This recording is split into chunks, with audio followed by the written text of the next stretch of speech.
Hi, I'm Ross Payne and welcome to the Valley Preview. This Saturday, it's the Junior Jocks Christmas Party Day. I hope you can join us. 11:30 gates will open, 12:30 all the activities for kids, including face painting, Santa, pony rides and much more. Firstly, let's check in with Marty Synan with a track update. Christmas came early last week, Marty. Neither you nor Nick could stop sweet Emily. Tell us what you've done with your winnings. No, it was a good win and finally got one on the board. So it's very hard with this tipping caper, but when Nick follows me, you know that there's something going right. Good. All right, tell us what you've got for us this week. No, Ross, I've picked one out here today in race 7, the alternate railway Tony Bettison Cup, race 7, number 3, Let's Rock and Roll. I think Tony tipped that one 2 weeks ago, so I reckon it can back up and go back to back. Now on to serious matters for Saturday, Marty. Tell us about the track and forecast, please. The weather forecast for the meetings are fine sunny day of 29. The wind's probably not going to be as bad as today, so nice calm breeze, but we'll put some irrigation on tonight and that'll just get us through to that dead 4 tomorrow morning, ready for a good 3 for race.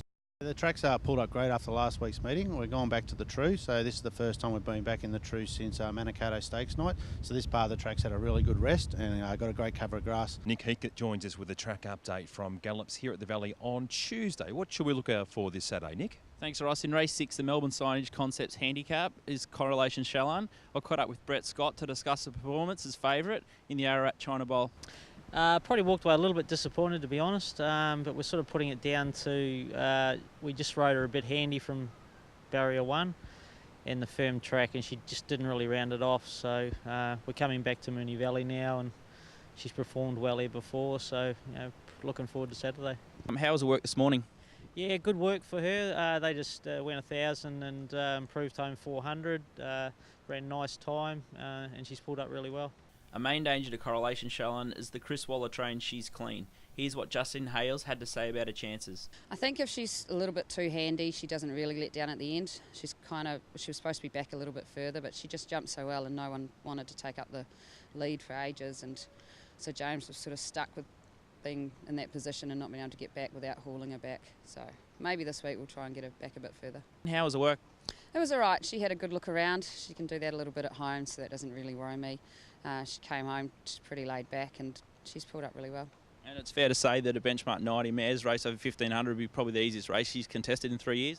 It is, yeah. She's definitely dropped back a little grade there. We just want to try and get a win on the board and make her realise what it's like again. And Calming Influence worked really well this morning? Yeah, she worked really well. I was really happy with her. She got around the track easily and she's a beautiful mare. She's a great nature and just really top racehorse. Yeah, she's won first up before and she won 3 races 2 preps ago. Do you think she's back at her best? I think so. I think, she hit a few heavier tracks at the end of her last prep and it was over a bit further distance. I think back to this distance on the Saturday she should be fine. And tell us a little bit more about Bascule, the Thorn Park colt. He's pretty laid back. He came over from New Zealand last prep. He was one of the ones that Chris bought with the Stayers package and with preferment and horses like that. He's shown a lot on the track so far. Race day, he's pretty exciting what he can do out there. And this morning his work was good. Corey that rode him said he was concentrated well following the other horse, and so we're quite happy with the way he's going. Thanks for that, Nick. Hopefully there's a couple of winners in there for punters. You're back in the winner's circle. Finally something. Let's make it 2 in a row. What do you got? Yeah, it might be a surprise, but this week my best each way is Spindabella, race 9 in the Sporting Bet powered by William Hill Handicap. The 11, Spindabella, from the Robert Smurden yard. She'll scratch at the barriers last start in the Ballarat Cup. She's taken no harm from that outing and she'll be really hard to beat. Word has it you've got a Roughy as well for us.